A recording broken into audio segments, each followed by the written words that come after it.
The purpose of this video is to show you how to incorporate videos and audio on your website. Before we get started, you need to realize some things that have occurred over the last 15-20 years. Back in the mid-90s, there really was no way to put a video on your website. The only option was to simply put a link to it and allow somebody to download it. Well, what happened was our data lines were really slow, so what people would put on their website would just simply be a very small, very low resolution video. Over the course of the years, that has changed. One of the major proponents of video was Real Audio, which actually made a real video player. You could actually stream video over the internet. You didn't have to download the whole thing before you started downloading it. Real Video was out for quite a while, and then in 2003, Macromedia, which is now Adobe Systems, invented the Flash video format, or FLV as we're familiar with, which is the basis for most of our YouTube videos. About the same time YouTube came out, YouTube became very popular and pretty much solidified FLV's place in the market. The problem is that a lot of our devices will not play Adobe Flash video. Any of the iOS devices, like an iPhone, iPad, will not play it. And then also Adobe announced last year that they are no longer going to support Android devices.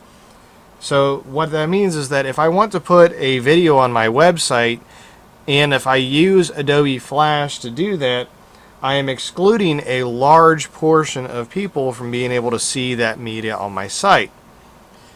So what they've done is in HTML5, they've actually provided a means to be able to embed audio and video on my website without the need for a third-party application.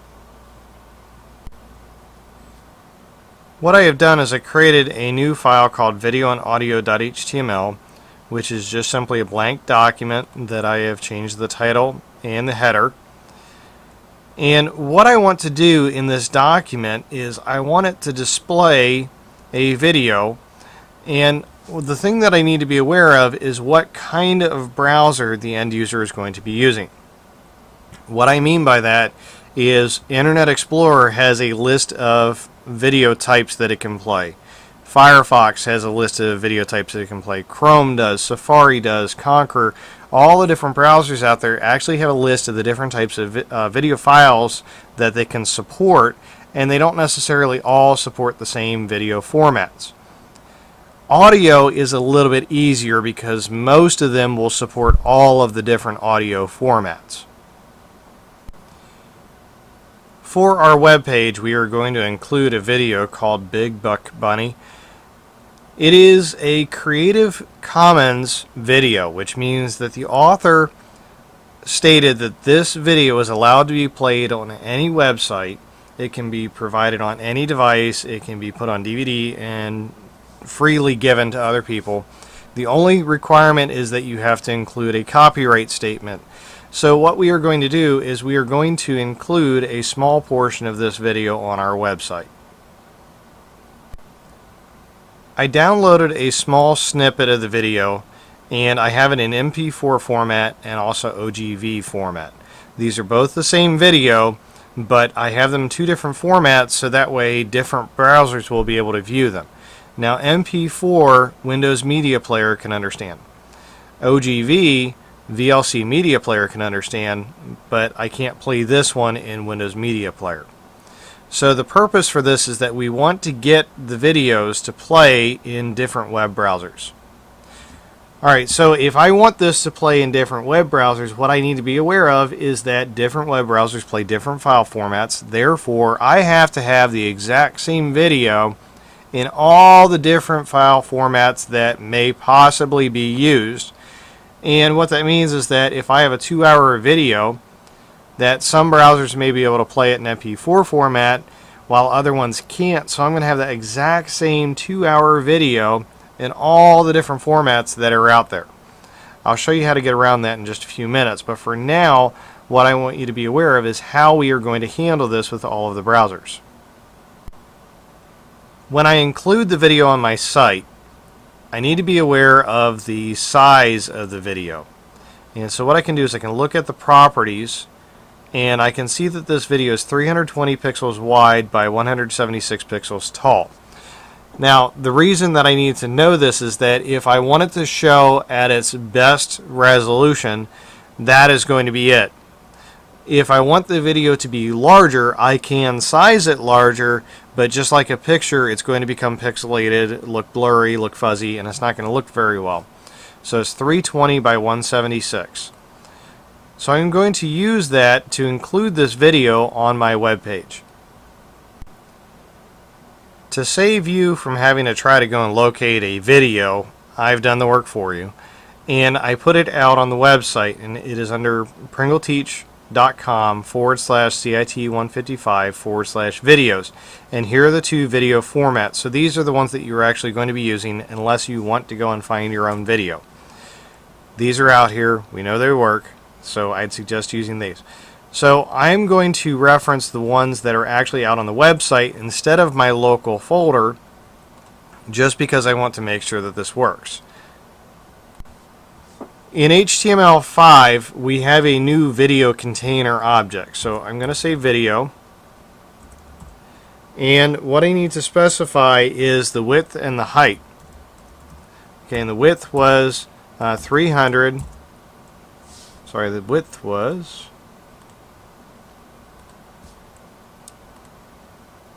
320 by 176. So the height is 176. And the other thing that I want to put in here is, do I want to allow the user to be able to press play and pause and rewind and fast forward and so forth? And the answer is yes. So I'm going to simply put controls here at the end. And what that does is gives them the option to use controls. Okay, so the next thing that I'm going to do is I'm going to close my video tag. Remember, it is a container, so it contains things. And what does it contain? Well, it contains sources to get to the other videos. So I'm going to include a source tag, and this source tag has a source equal to something. Okay, so I'm actually going to hard code this as being the website address, so it's http://www.pringleteach.com/CIT155/videos/ and it was called mov_bbb.mp4. Okay, long path to get to it, but that's where you're actually going to reference it. Okay, so then the next thing that I need to tell it is, what exactly is this format? Now, this format is of the type video/MP4. So what I'm doing is I'm simply telling the browser, hey, there is a video out here that's in MP4 format, and if you support this, here's where you get to it. But if you don't, here's another source that's available. So that source is going to be equal to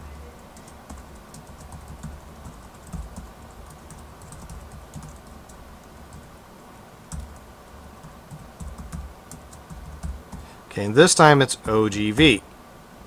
Now the idea here is that I have an MP4 file out there, and I have an OGV file out there, and once again I just have to tell the browser that the type is video/OGG. Now the video format, the actual file extension is .ogv.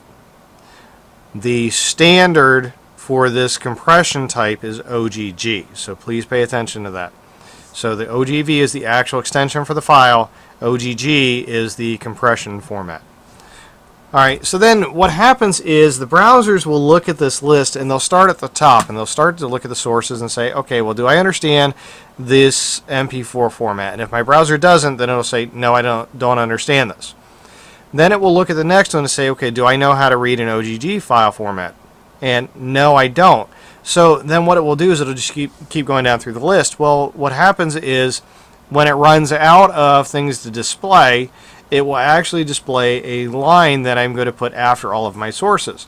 And I will put something like, your browser does not support this video. So what will happen is if a browser goes through this list and doesn't understand any of these, then this is what will actually get displayed on the page. But if the browser does understand it, it will go through the list, find the first one that it understands how to use, and then it will actually use that to display the video on the page. So now that I have my sources listed, the next thing to do is to refresh my page. Now when I refresh the page, because I am running it locally, I may get an ActiveX error that says something like allow block content. And if you get a message like that, it's just simply because you're running it locally. Usually when it's running out of the web, it's not a problem, but just go ahead and click the allow block content. And so now what I get is I actually get a video that shows up that I can play. I have controls. I can make it full screen. I can take it out of full screen. And I have my video. Now you'll notice I also do have audio selection menu, so if it were in different audio formats, they would be listed. So this one is English, and I think Chinese or Japanese is also listed in here. I can turn on the video, turn on the audio, or I can mute it. But the nice thing with this is that I actually have the ability to put a video on my website, and just by simply using this video tag, users can now stream it without having to download the whole thing first. Now, like I said, this is free to use, but you have to give credit, so I want to include my copyright statement here. So videos copyright to Blender Foundation. Save this and refresh my page, and now my video has its own little copyright here. And like I said, that's just strictly a requirement of the video. It is free to use, aside you have to credit the author. The next thing that I want to do is add some audio. So I have created a new folder called audio, and I downloaded applause.mp3. I'm going to let you find your own audio clip. So I'm going to do the same thing here. In this one, I'm going to make audio. And in this case, do I want controls or not? So I want you to have the controls. It is a container. And once again, it contains a source. So now this time I only have one source. So I need to specify what the source is. And the source is relative to where I am right now, because my video and audio.html file is in the root of my folder. I want to go to the audio folder /applause.mp3. Okay, so now the format or the type is going to be this time audio /mp3. And for the people that don't understand what it is, your browser does not support this audio clip. Alright, so save it, refresh my page. I now get an audio control.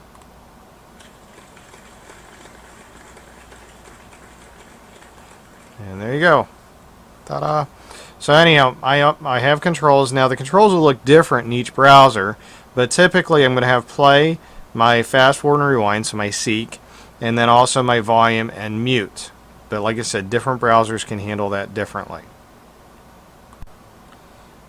Alright, so to actually put this video on my website, I have to have every single format that could possibly be imagined that all the different browsers may support, and I may not want to have to deal with that because I'm going to have all of the different videos.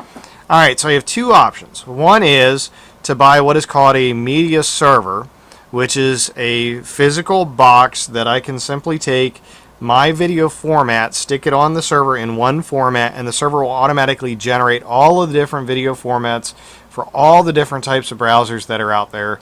And that way, if somebody comes in with an iPad or an Android device or a Windows computer or a Mac or a Linux computer, or whatever device you could possibly think of, that media server will automatically convert it to their file format. That's expensive. They start about $1,500 and they go up from there. I don't necessarily want to do that for my website. So a better way to do this is to allow YouTube to do the video for us. So instead of me trying to host all the files and put them on my server and make sure I have them in all the right formats and everything else, what I can do is I can actually upload the video to YouTube, and then if I go to share and then embed, there is an iframe listing right here that if I copy this, come back over to my web page, and paste it, what you will see is that it's an iframe, and an iframe is a web page inside of another web page. So essentially my page is going to load another frame which is going to call in this particular web page. It will have a width of 560 pixels, a height of 315 pixels. It will have no border and allow full screen. And there are other things that you can do with it also. Just depends on what the author of that particular video says you're allowed to do with it. I'm going to save this, come back over here to my web page, refresh, and now I get my YouTube video here. And now it looks like the YouTube format that we're all familiar with. The catch is going to be that it will take a second for the video to show up when somebody goes to the page. So when I refresh, you'll notice that these load right in because they're on my site. But whenever we load an iframe, we have to wait for the iframe to completely load before the content shows up. But once it does show up, because it is YouTube video, we have our typical YouTube controls. I can mute it. I can make it full screen. I can take it out of full screen. And I have my actual video in typical YouTube format. I no longer have to worry about how somebody else is going to reference this video. I just simply provide a link. And there are other services out there too. So there's Vimeo, there's YouTube, the different services that we use even for these screen captures offer different video formats. So you just need to figure out a format that most people can use and put that format out there, and YouTube is going to be one of them. In this lesson, you learned how to embed a video on your web page using the video tag, how to include the different sources, and also how to specify what a browser is supposed to do if it doesn't understand the video tag. You also learned how to include audio, once again with the source, and how to handle browsers that don't understand that audio tag. And then also how to embed a YouTube video on your page.